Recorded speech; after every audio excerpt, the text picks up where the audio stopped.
ইয়ার, ক্যাফের wifi স্পিডটা না একদম থার্ড ক্লাস।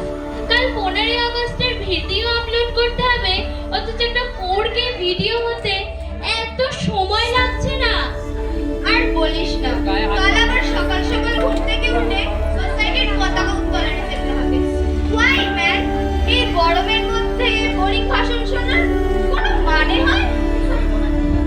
চিল কর দিয়া, তেরাঙা কুর্তিটা পরে দুটো সেলফি তুলে ইনস্টাতে ফ্রিডম ভাইবস লিখে পোস্ট করে দিবি, ব্যাস তো শেষ। আচ্ছা, তোরা ফোনে নতুন অ্যাপটা দেখেছিস? নাম টাইম ট্রাভেল 1947। ডেসক্রিপশনে লেখা, এক ক্লিকেই স্বাধীনতার আসল অনুভূতি পান। এই ট্রাই করব না কি বলতো? ওয়াও, কুল তো। বারবার ক্লিক কর, শোনা দেখি কি হয়। হ্যাঁ হ্যাঁ, ক্লিক কর ক্লিক কর। আমার কেমন যেন লাগছে রে, অ্যাপটা সেফ তো? ক্লিক কর তো। ফোনে একটি জোরালো সাইরেন বা ডিজিটাল বিপ হওয়ার শব্দ।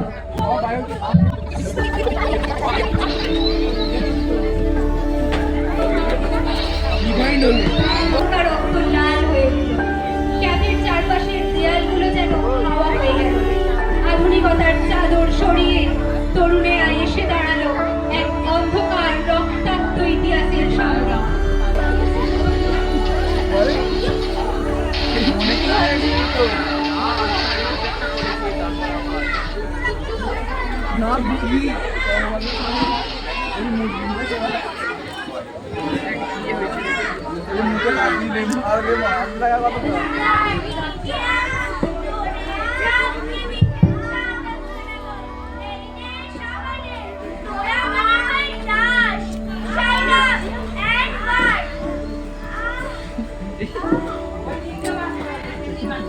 দিয়া, আচ্ছা ওই লোকটা ওইভাবে চাপকাচ্ছে কেন? পুলিশ ডাক শিগগির।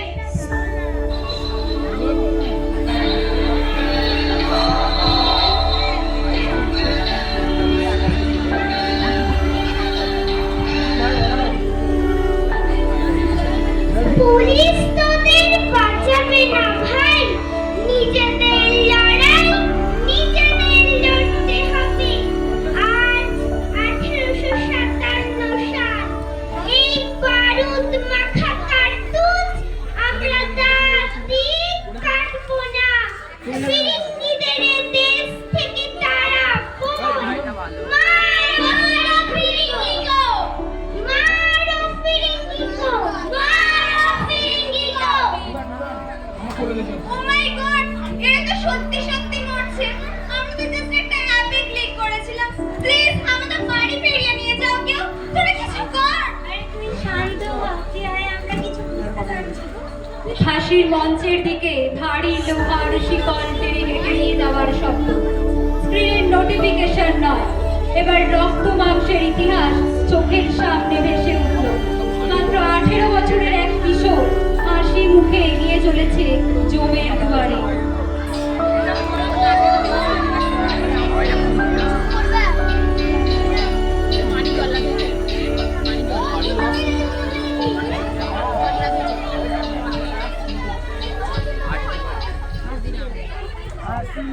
ভারত মাতা আমায় বিদায় দাও।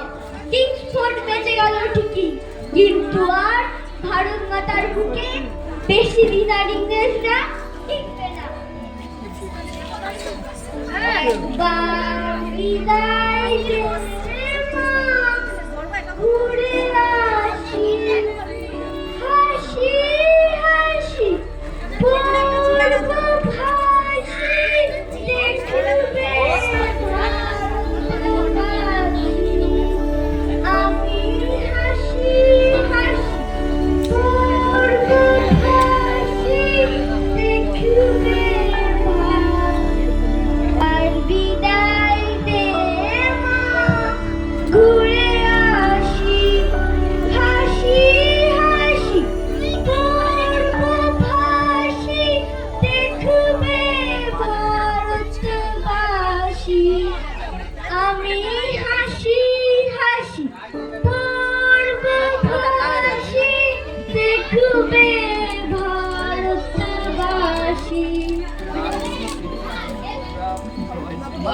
না, ও তো আমাদের বয়সী, ওকে মেরো না প্লিজ, কেউ থামাও এটাকে, তোরা কেউ এটাকে থামা। কাঁদিস না বোন, ইউরোপিয়ান ক্লাবের বাইরে যখন লেখা থাকে ভারতীয়দের প্রবেশ নিষেধ, তখন চাল দেওয়ার চেয়ে বড় কোনো প্রতিবাদ হয় না। বাস্তাইদা, আমি চললাম। পটাশিয়াম সায়ানাইড আমার হাতের মুঠোয়। বন্দে মাতরম।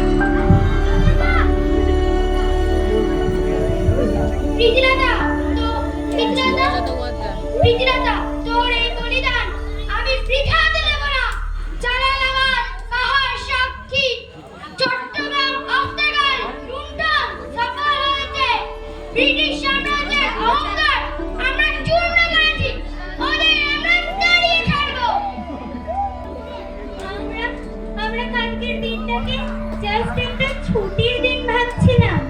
ইনস্টাগ্রামে ছবি পোস্ট করার নানান বাহানা খুঁজছিলাম। ছি ছি,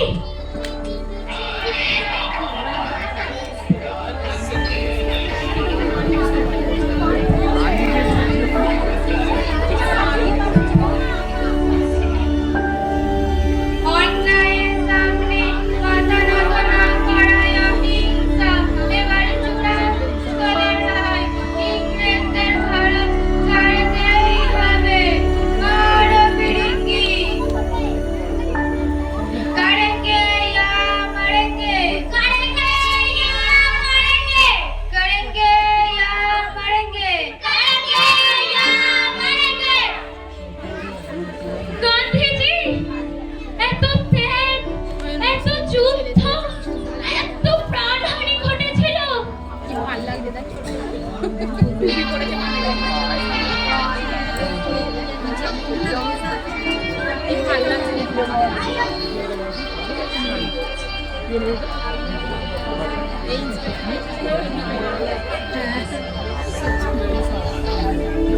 দিল্লি চলো, আজ আজাদির ফৌজ ভারতের মাটিতে পা রেখেছে।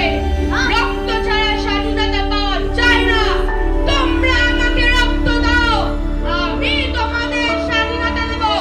জয় হিন্দ, জয় হিন্দ, জয় হিন্দ, জয় হিন্দ।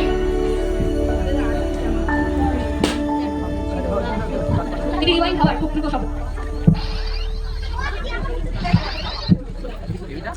ধীরে ধীরে ইতিহাসের চিৎকার মিলিয়ে গিয়ে ক্যাফের টুংটাং শব্দ ও মৃদু আলো আবার ফিরে এলো। আমরা আবার ক্যাফেতে ফিরে এসেছি।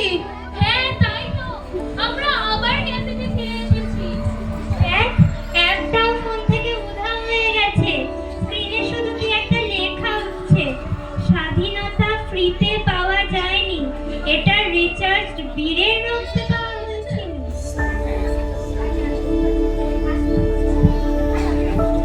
কাল সকালে আমি পতাকা তুলতে যাব। কোনো সেলফি বা রিলসের জন্য নয়, ওই 18 বছরের ক্ষুদিরামের জন্য, ভারতবাসীর জন্য, ওই প্রীতিলতার জন্য। আর আমি কাল কোনো তেরোটা ড্রেসের ফ্যাশন করবো। কাল আমি মুখ চিতিয়ে বলবো, আমি গর্বিত যে আমি ভারতীয়। আমাদের লাইফের ভার্সনটা এবার চেঞ্জ করতে হবে বস। দেশপ্রেম শুধু একটা দিনের জন্য নয়, দেশের আইন মেনে দেশকে ভালোবেসে প্রতিদিন বাঁচতে হবে। এত রক্ত ত্যাগে অর্জিত স্বাধীনতা কখনোই টাকা ক্ষমতার লোভে নষ্ট হতে দেব না। চল, আমরা সবাই মিলে শপথ করি, ধর্ম বর্ণ নির্বিশেষে দেশকে ভালোবেসে সবাই একসাথে এগিয়ে যাব। ক্যাফে থেকে যখন বাচ্চার তরুণী বেরোলো, তখন তাদের চোখে শুধুই ফোনের স্ক্রিন ছিল না, ছিল দেশের জন্য কিছু করার এক নতুন জেদ। সব চরিত্র একসাথে মঞ্চের সামনে যাও। भारत माता की जय, भारत माता की जय, जय हिंद, जय हिंद, वंदे मातरम, वंदे मातरम। নমস্কার, আজকে আমাদের নাটক এই অবধি।